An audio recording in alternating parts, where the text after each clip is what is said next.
Welcome back to some new r/PettyRevenge stories. I hope you had a great day. The first story is called Slumlord. I once had a landlord. This guy was the slummiest of slumlords I've ever had the displeasure of renting from. About 2 months in, he stopped paying for the garbage service, so I started paying. Come winter, we found out that the roof of this old Victorian house leaked. Our many complaints were met with silence. So for a couple of months, we just used strategically placed buckets to deal with the problem. Now, this is in Portland, Oregon, so the rainy season is about 6 months long. And it gets worse after the first couple of months. One day, I was in the kitchen making lunch, when the heavily soaked ceiling caved in, just barely missing me and my toddler. Without even cleaning up the mess, I holstered the kid and went to the library to look up the law. Then I wrote a letter from your lawyer type letter, citing the laws, regs and so forth. Concluded with, if this is not being repaired by Monday, I will file suit. Dropped it in his mail slot. This was on a Thursday. By Saturday he had someone working on it. But we were still angry, so I cancelled our waste collection. This house had a dirt basement of no particular utility, except for housing the partially operational water heater. The bottom coil was out. At the 1940s era oil furnace, we double-bagged our garbage and started putting the bags in the basement. It didn't smell at all. By the time we vacated, the entire basement floor was filled with double-bagged garbage. I still get a smile imagining his reaction. The next story is called New Phone Number. I got a new phone number in 2019. I had no issues for a year. In 2020, I started getting calls for healthcare insurance. I'd get texts and calls frequently for Medicare coverage and such. I'm not Medicare age and work, so I have insurance. I kept asking them to update their info and remove my number. I tried putting my number on the Do Not Disturb list and all the other lists, but the calls kept coming. This continued for over 2 years and picked up whenever enrollment periods would open up. Eventually, the callers would ask for someone by their first name, D. I'd ask for the last name, but wouldn't get it due to privacy reasons. After more junk and the calls not stopping, the next time I got a call, I pretended I didn't hear. Who are you looking for? D? C? Oh, D. We have a D Smith here. Are you looking for D Smith? A few callers finally told me who they were looking for, so I had the full name. It was the same name every time.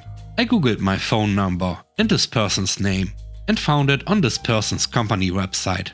The phone number was the same, but the last digit was a 4 instead of a 5. I created a temp number and texted this person, asking, is this D Brown? I keep getting calls and texts to my number for you, if so. I think they have your number wrong. They wrote back, none of your business who this is. Okay, fine. I figured it was them. As I kept getting calls, instead of saying wrong number, I started giving out the D's number. Oh, you want D Brown? This isn't the right number. I think the number is the same, but ends in 4. I did this for the next 5 to 10 callers. Fast forward 2 years, and I haven't had calls for D since then. The third story is called Marketplace Scammer. A family member was scammed for concert tickets for a well-known musician recently. They gave a bank account to which they sent money and were blocked. They were £60 down and the bank will not refund them, as they willingly sent the money, so I had to deal with it. I found the listing and realized the scammer looked to be using their real account. So I took a screenshot of the profile, which mentioned the place of work. I messaged the seller and ran through the whole ordeal and got their bank details. The details matched the name of the profile, and the bank checker confirmed this too. Clearly the scammer was not the smartest cookie, so the following day I called their place of work and asked to speak with them.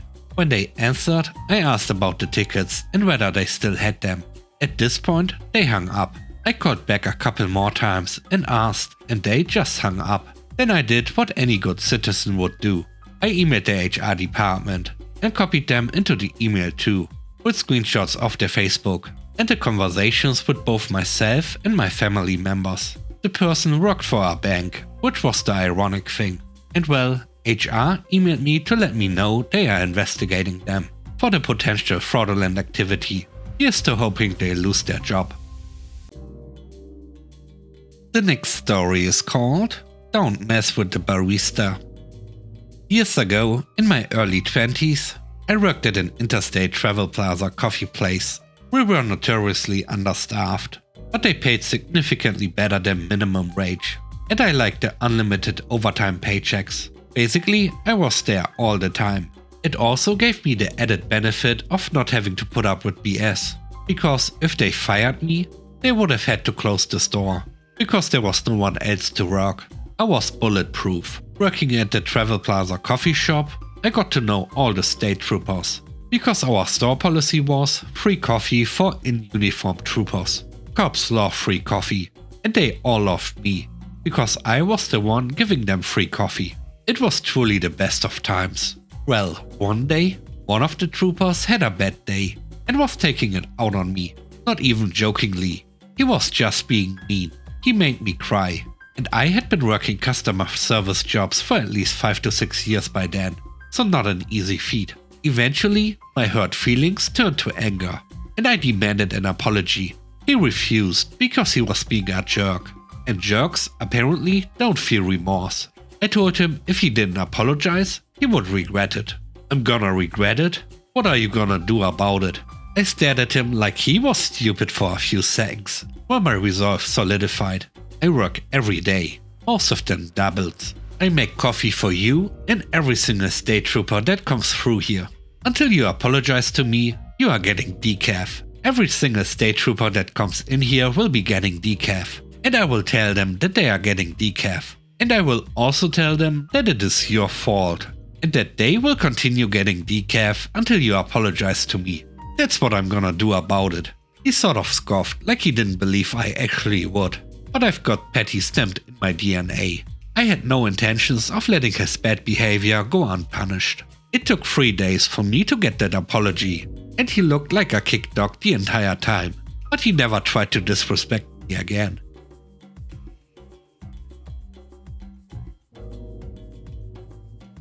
The last story is called Don't Talk to Me. This happened 4 years ago, when I was a college student working at my local coffee shop. Everything was great for a year. I worked with a couple in their 30s. Let's call the man A and the woman B. And they were wonderful.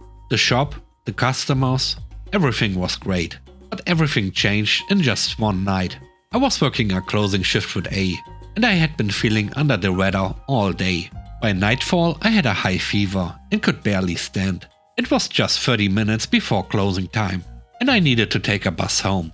Plus, it looked like rain was on the way, so I asked A if I could leave early. He agreed, and I left. The next morning, when I returned to the shop, A and B greeted me with, "Look who's here. Mister, I have a fever and can barely stand." I brushed it off as a joke, but the banter continued throughout the day. The following day, A refused to talk to me entirely, to the point where it hindered our work. When he took orders, he wouldn't tell me what they were, and I had to ask the customers myself. When I took orders, he pretended not to hear me, and I ended up handling them all by myself. He even refused to tell me where things were, or if anything needed attention. 2 weeks went by, and he still refused to communicate like an adult. So I spoke to the owner, who said, "You need to work harder to earn his approval." And his wife added, "That is just the way he is." At this point I was furious. I knew the couple was planning a 2-week holiday, since they had just gotten married. So I hatched a plan for some petty revenge. I told them I would handle opening and closing the shop myself, as I had done countless times before, eliminating the need to hire a part-time worker.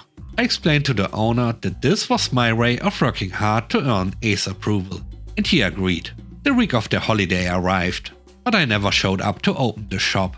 Our group text chat was buzzing, but they couldn't contact me and couldn't find a replacement on such short notice.